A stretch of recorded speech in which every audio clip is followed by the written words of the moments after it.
Hey y'all, it's Monique with Texas Scout Studio coming to you with a seed starting video. So it's been a while since I do a voiceover, so let's see how this goes.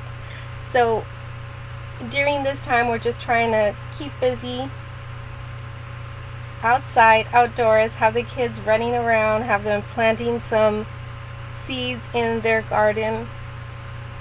So I thought this would be a perfect time for me to come and show you how I start some of my seeds, especially the tomatoes, cucumbers, and watermelon. So I have delicious tomatoes, sweet watermelon, and slicer cucumbers.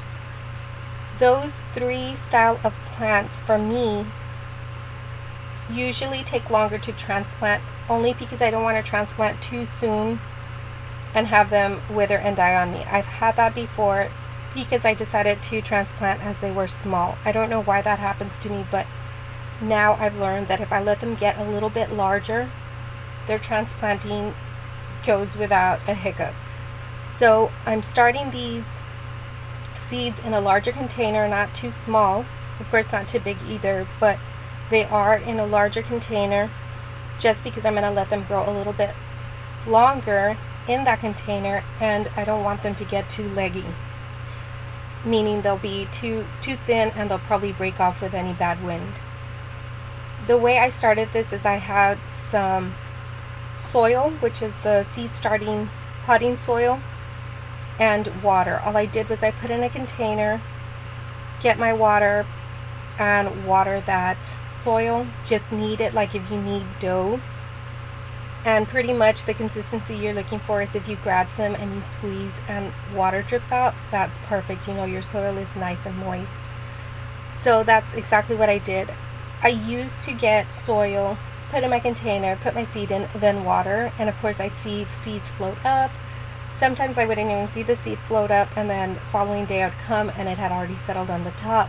So I'd lose a lot of seeds like that.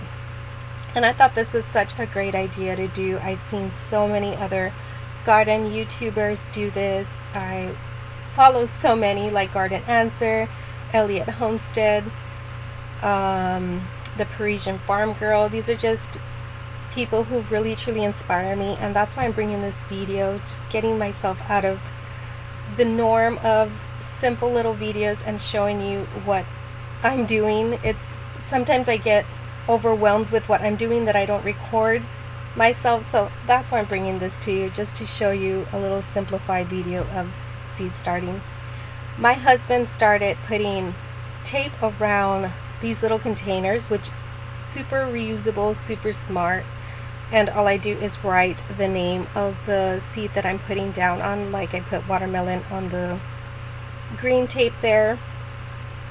And of course the following year I just wash them, or the following season, and I put another tape around, which is, I think, super efficient, low cost, low budget. This will help a lot. The other thing that I did use as well, since I had on hand, are popsicle sticks. So I only have the large ones, so I cut them in half and I wrote down the tomatoes on there, and I used that for the tomatoes. I'm adding 2 seeds in each container just to ensure that one of them does germinate, which I think it will. I live in the South Texas area, zone 9, and it's pretty hot already. We're already getting into April. I doubt that we'll see any more 50s temperature. We did see 68 on Saturday evening, which was, we woke up to like a 70 morning, which was beautiful. On Sunday morning we actually had a fire in the morning. We went outside, drank some coffee. It was really, really nice, something we don't normally get to do. And that's pretty much what's been happening around here. A lot of things we've always wanted to do, we're finally doing them. We're finally tackling those projects, these starting seeds early. I couldn't believe where we're at right now. I'll come back and show you what we've done around the garden. I have raised beds, and we also have kitties who like to go, who like to go in there. So my husband built me a fence around there, which is really, really nice. So I'll bring that video to you all soon. Transplanting video will be coming to you as well. So Yes, thank you so much for joining me. I hope you guys are having a great day. Stay tuned for the next video to come. Y'all be safe, stay strong. Bye, y'all.